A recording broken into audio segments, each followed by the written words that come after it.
chance that I was going to get through it without crying. First, all the music, some of the songs had special significance already in my life.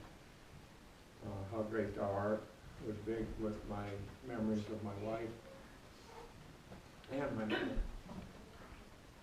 And I can't resist going off a little bit here. Carla had all that bit about the names. They all called Carl Frederick Fritz.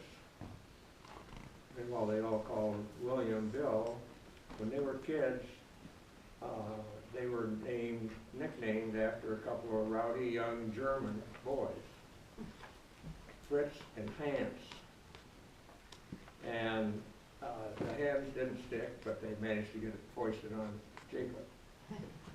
Anyway, and then of course the name of his alter ego, Bull Handy. Anyway, so that takes some of the tears down for a while. Ryan, of course, and you'll hear some echoes because we're describing the same person. So, I might as well just get this out of the way for a while.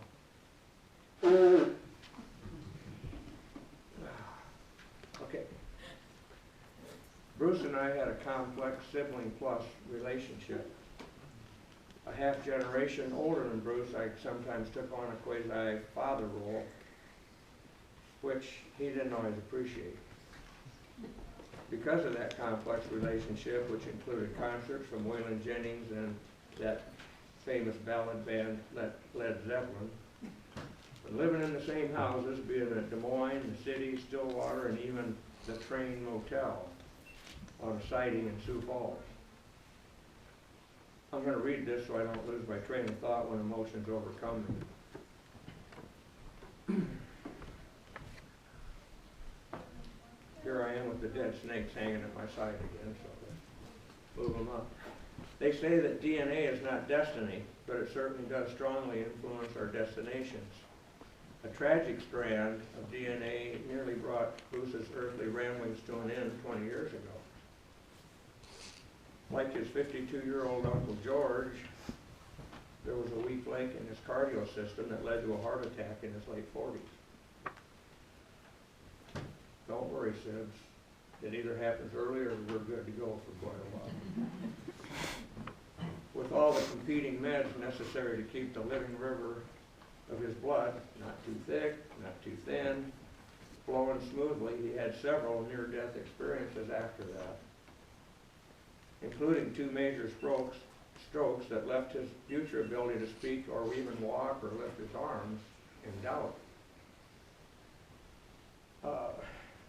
Lots of folks with that prognostication would have rambled straight to the couch, settled down in front of the TV, and Bruce could no longer read, so the TV was kind of his source of information at the end, and those folks would have rambled no more. But, echoing Brian, Bruce was Bruce, and he didn't listen to advice he didn't agree with.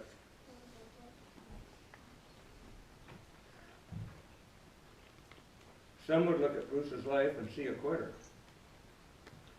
Following a series of jobs like parking lot attendant and cab driver, he left a very promising career opportunity in Chicago and started to work in the very unpromising field of drywall subcontracting, also known as an itinerant sheetrock hanger. When that boom and bust trade slowed down, he went back to Chicago, then back to sheetrocking, back to, I don't know how many times back and forth. When he was ready to move on, he called one of his older brothers and found another spot. He eventually started his own business.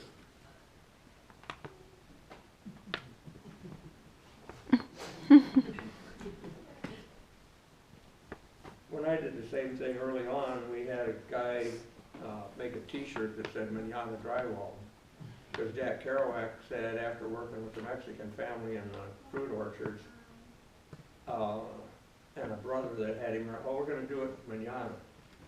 He thought manana must mean heaven. We'll do it manana. Some would look at, suppose I'd lose my place. Perhaps I made the same type, because I made the same type of choices in my own life, I have a different perspective on that. I think Hank Williams summed up Bruce's life best. And I'm going to read, not sing, in deference to all your artistic sensibilities. And of course, Berkey Fromdahl Stream has a lot of musicians out there, so I wouldn't even think about trying. I can settle down and be doing just fine till I hear an old train rolling down the line. Then I hurry straight home and pack, and if I didn't go, I believe I'd blow my stack. I love you, baby, but you gotta understand, when the Lord made me, he made a rambling man. And I won't do the chorus every time. Rambling would appear to be in his maternal DNA, going back hundreds of years to the Guelphs in Italy, who rambled north through Europe to Britain, adopting the name Phelps along the way. Still restless, some sailed for the New World and settled in the Berkshires in western Massachusetts for a few hundred years, only to have that rambling strand of DNA express itself again. Hank again. Some folks might say that I'm no good, that I wouldn't settle down if I could. But when that open road starts to call on me, there's something over the hill that I gotta see. Leaving their ancestral farm, two brothers, George and Dan, headed west and joined a concrete crew paving US 30 across Iowa. And things didn't move back then like they do now with the machinery, right? They were, you know, very slowly doing patches of Highway 30, which was right up their alley. Let me travel this land from the mountains to the sea, because that's the life I believe he meant for me.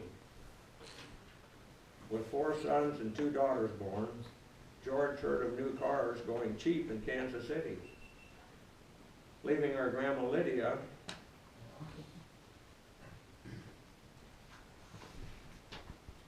pregnant, and our mother 4 years old, and the oldest being about 16, he hopped a freight train in Minneapolis with a pocket full of cash and headed for Kansas City.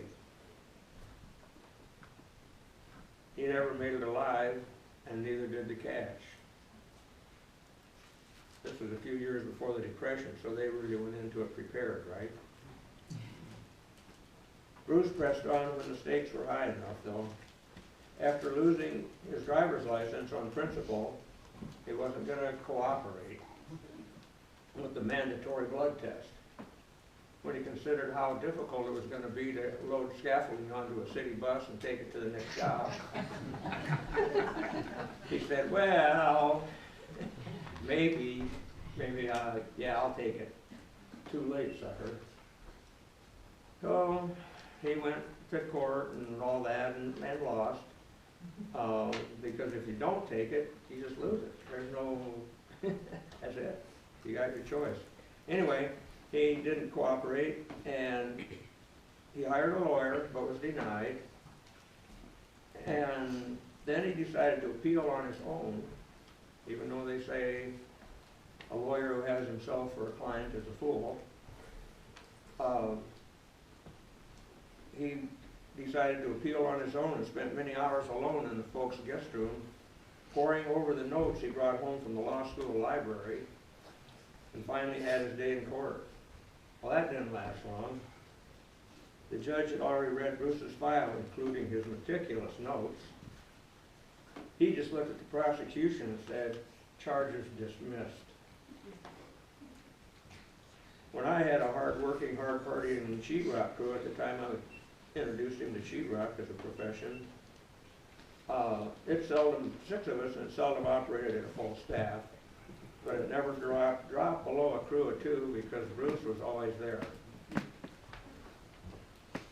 After getting hit with 2 massive strokes, he found his way out to the driveway, where I believe it was Bull Handy that found him.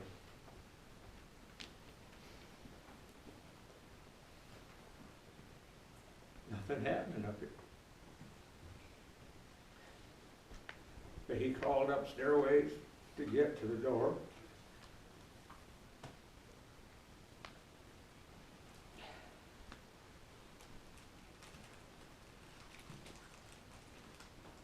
out to the driveway.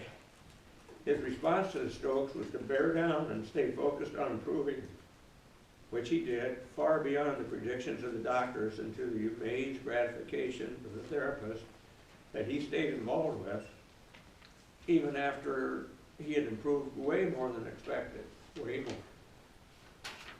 If I hadn't been such a procrastinator, I'd play a minute of he and I discussing the word irons that he was throwing in right and left while he was learning to talk again on the phone. And I said, you keep throwing that word in, you know what, is it just a placeholder for the word that you can't find? Because the words are in there, but he couldn't find them. He goes, it means nothing. Yeah, a placeholder.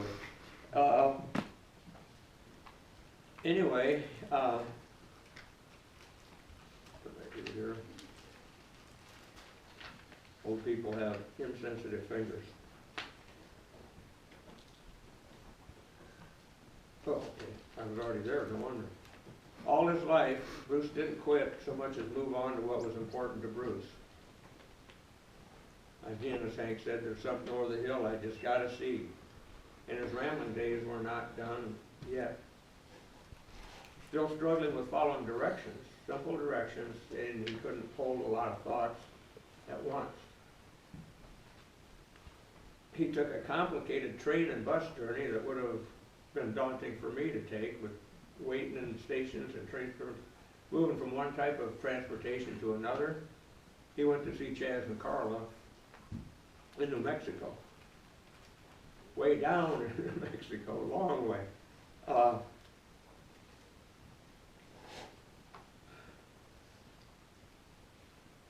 One more thing, about a year before Bruce's triple bypass in his late 40s, we had a falling out over my tendency to offer unsolicited advice and Bruce's tendency to vigorously reject it. Some say that Dad's side of our ancestry can be slow to forgive. I like to think we just want to give someone the opportunity to see the error of their ways so they can be generously forgiven.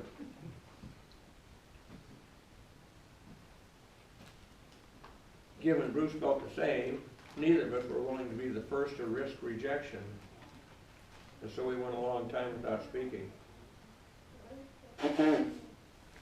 One evening, I got a call stating that Bruce had been rushed from a Wisconsin hospital to a heart hospital in Minneapolis.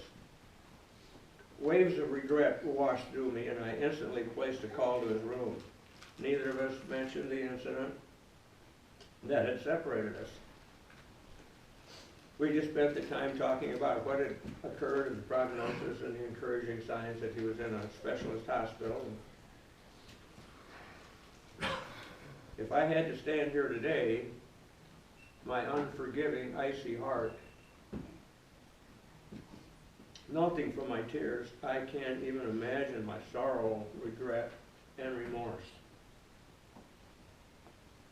Here's the part where I started crying every time I was practicing.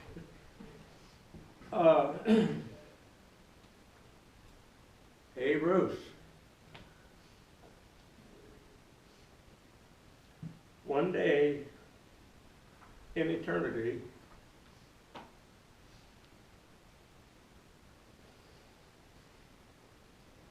we'll travel together again to that big 24-plex in the sky where the sheetrock is always dry and properly stocked. The framing carpenter is always skilled, knowing what a 90-degree angle looks like. Leaving behind no ankle-busting scraps of wood that you can't see through a piece of sheetrock in front of your face. And the contractors always show up to pay us with non-bouncing checks. You go to chase them down on a Friday afternoon when you're supposed to be getting paid for your week's work, and they got 3 Cadillacs in the driveway, 2 boats, and a bunch of expensive dogs in the kennel. Wife don't know where he is. Till we started relieving ourselves in the bushes, and then he showed up. We did use the last of our money for beer, of course. Up there, our bodies will be young, strong, and unhungover, showing the admiring finishes how a fast, clean-cut job is done when a family works together. Then, time to go canoeing down a celestial St. Croix River. A beautiful spot, as I believe Ted and Kip can attest to. Bereft of noisy speedboats with our loving parents waiting at the landing.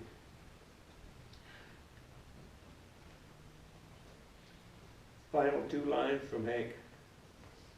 And when I'm gone and at my grave,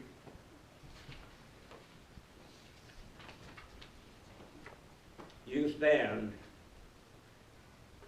Just say God called home. You're a rambling man.